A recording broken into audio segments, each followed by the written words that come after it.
Hi, welcome to the video. So today I'm going to talk about warm-up drills and kind of the way to make them the most effective for yourself and customize them for your own level and goals and playing ability. So because there isn't really any one drill that's one size fits all that works for everybody. So I'm going to talk about first the different reasons why you do warm-up drill and the benefits and kind of how to approach those, and then I'll get into some actual drills you can play, and the ones that I play in full I will demonstrate, and I will have tab that you can download on my Patreon page for free. Link is in the description. I also will show some previews from some other videos, which I'll tab out the preview section I show, but then if you want to see the whole thing, just go to the video and the tab is free, linked to that video that I'm showing it from. So the first aspect is physical, and this is the thing that people think of the most when they think of warm-ups, because most people come from a sporting background where you're used to warming up to avoid injury and to increase your performance. On guitar, though, the warm-up really isn't as effective for avoiding injury, because the injuries aren't things from hard contact or from pushing a body to extremes, usually where you're pulling muscles, tearing ligaments, tendons, etc. It's more stuff like repetitive strain injuries, like tendonitis, where the tendon becomes inflamed, carpal tunnel, where the nerve is being compressed. And these cases come from more having your hand in an unnatural or bad position, or poor technique, at least poor as far as preventing injury. And by holding your hand in these unnatural positions hour after hour, day after day, month after month, is what causes the injuries. It's also oftentimes factors like not taking enough breaks, not listening to your body, having too much tension in your hand, and a lot of other factors. I did a whole video on that though, so I'm not going to get into all the details on that. You can look up in the corner, and there'll be a link in the description to all the videos I talk about. The other thing, physical warm-ups can help you with your performance, but I'm going to jump into the second aspect of the benefit of doing warm-ups, and that's the mental warm-up, the mental aspect. Because I think this affects your performance more than the physical, unless your hands are just like super cold from coming in from below zero temperatures, then yeah, you maybe need a physical warm-up more so. Or if you have some pre-existing condition, then maybe you do need to massage or do something to get it working fully. Now, let me say one thing too though about if you do stretching, do that after your warm-ups. Stretching actually can cause injuries on it, so you always should warm up whether you're doing for sports or for guitar, warm up first and then stretch afterwards. If you're doing very light stretches, it's not going to hurt you, but if you're really pushing yourself on a stretch, you want your muscles warm already. Also, I'd say don't do warm-ups off the guitar, with some sort of apparatus or some sort of finger exercises that aren't actually playing the guitar, because just like in sports, you want to do sports-specific warm-ups.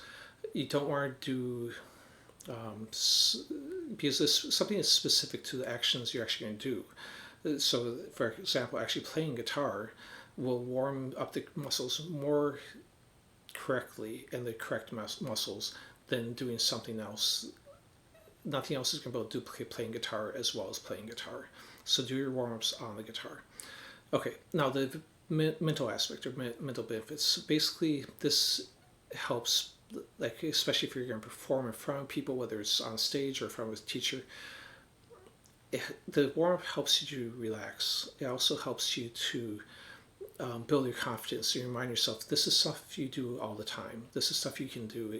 You're good at, and mentally doing a warm-up helps that reassurance and helps you relax and build your confidence before the performance. It also helps get you in the right frame of mind. If you had a bad day at work or something, sitting down and doing some sort of basic repetitive warm-up drill helps clear your mind. It helps you get in really a focused mindset that can be more productive for practice and focused on your guitar. It kind of creates a meditative sense. The third aspect I think is the most important for the warm-up is, because if this is something you're doing every day, day after day, month after month, is you really need to do stuff that's going to challenge yourself to some extent. Now, doesn't mean extreme stretching, extreme speed, things like that, but challenge yourself more mentally. Trying things in new ways, trying to get better at things, more efficient, more accurate, better timing, etc. So you can, I'll get into a lot more detail on that in a second. So let's jump back to what you want to look for in the physical drill. So basically, what I'm doing for the physical aspect, I want some sort of drill that uses all four fingers. So that's why like a minor pentatonic wouldn't be that good for a warm-up, because I'm never using my second finger. So I want to pick a drill that uses all four fingers. While I'm doing the drill, what I want to keep in mind is I want to stay relaxed as possible. I also want to go slow, focus on accuracy, and then as you warm up, you can start speeding up. That way, if you try and go fast right away without warm-ups, you're probably going to make more mistakes. And you don't want to be practicing being sloppy. So practice slow, you won't hurt yourself, and you'll build up your accuracy more. And don't do any extreme stretching or anything when you're warming up. Get that warm up in first before you're doing any crazy chords or stretches.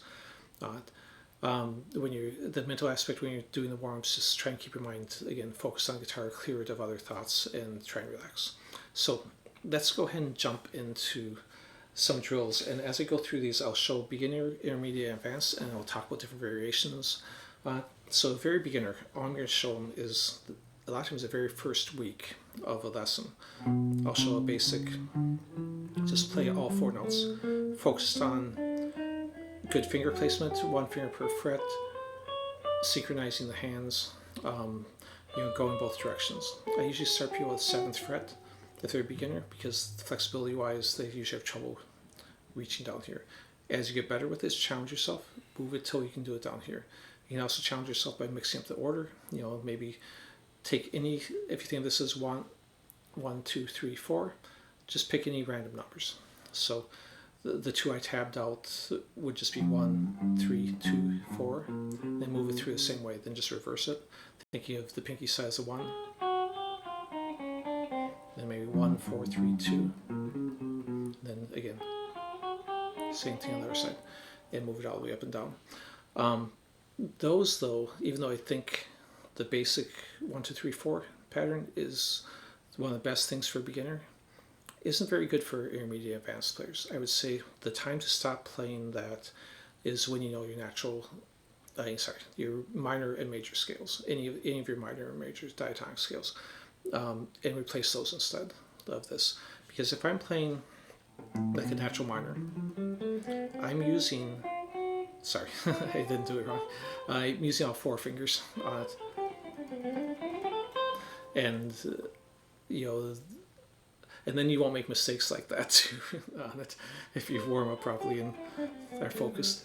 But yeah, so I'm using all four fingers, and it's playing something that is more applicable to songs. You're not going to be playing a lot of chromatic licks that often, but you'll be playing your scales all the time. You might not be playing it straight through. You might be doing something where I'm shifting around the neck, doing something, but you'll still be using those scales all the time, and you'll be using these fingerings of these different shapes there in the scales. Okay, now you'd want to constantly be challenge yourself to new things though. So once you know a scale and do it pretty consistently without mistakes, move on to something more complex. This might just mean adding additional scales to it. So I might, if I'm doing mixed Lydian, I might then shift up and do the 3-note per string mixed Lydian. If I know the minor, I could move up to the minor and go straight into that. I tabbed out the mixed Lydian. If you want across the entire neck, I did a full video on that where I tabbed out and demonstrated both the slow and fast, the entire neck moving through all 7 modes like that. Again, link will be in the description. You can also, if the scales are getting kind of, easy, boring, especially at slow speeds where you can't challenge yourself, of course you could try in different rhythms, but you can add in stuff like sequences and intervals. So sequence, just some sort of simple pattern. In this one I tabbed out. I actually did in the low green, so I'll play it here in the tab. Just taking like a 3-note count grouping and go 1, 2, 3, and then just moving up 1 note each time. 1, 2, 3, 1, 2, 3, 1, 2, 3, 1, 2, 3. And again, because it's a warm up, I'm not going to push the speed fast. I'm just going to do it at comfortable speed. Now, comfortable speed, if you're new to it, might be much slower than what I'm doing. For me, this is a comfortable speed. Then you can also do different groupings. So instead of doing 1 to 3, I could do 1 2 3 4 and move it up. I could do 1 2 3 5, 6 notes. I could have different combinations of changing directions and such. I could put in intervals. So if you don't know what interval is, again, I'll link a video because I've done videos on a lot of stuff. And in that video, I demonstrated thirds all the way through the scale, and have tabbed on it. So you can check that out and try thirds. Now, if you say, I've done thirds, that's easy, then try in different ways. Always, again, think of different ways to challenge yourself. So, for example, I tabbed on this example, doing thirds, but then instead of continuing down the same position, I'm going to shift up and do thirds.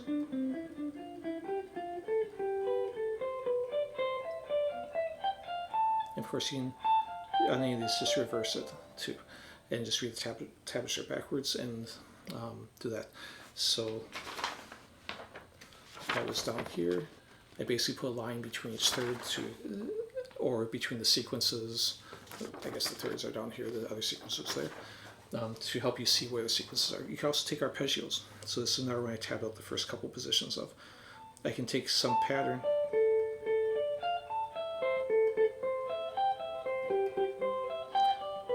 Now, when you're doing sweeping like that, you're actually going to play it a lot faster, but on the warm-up you want to do it nice slow, which is probably going to feel kind of awkward. Sweeping slow is kind of difficult, but it's a good thing to get down, because a lot of times when I'm sweeping, yeah, you might do the super fast ones, but I might be doing something where I'm sweeping at different speeds, slower, faster, and such on it. You're not always going to just be sweeping at really fast speeds. Okay, so here's kind of tab for all that, and that's arpeggio one. I also did a video moving that through the entire thing, playing it both slow and fast and tabbing out the whole thing. And again, link will be in the description. So here's kind of a tab along with some notes on different ideas.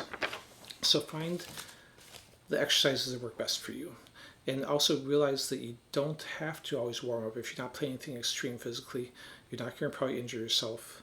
If you've only got 5 minutes to practice, it's okay to skip a warm up and just play a song or play whatever, improvise.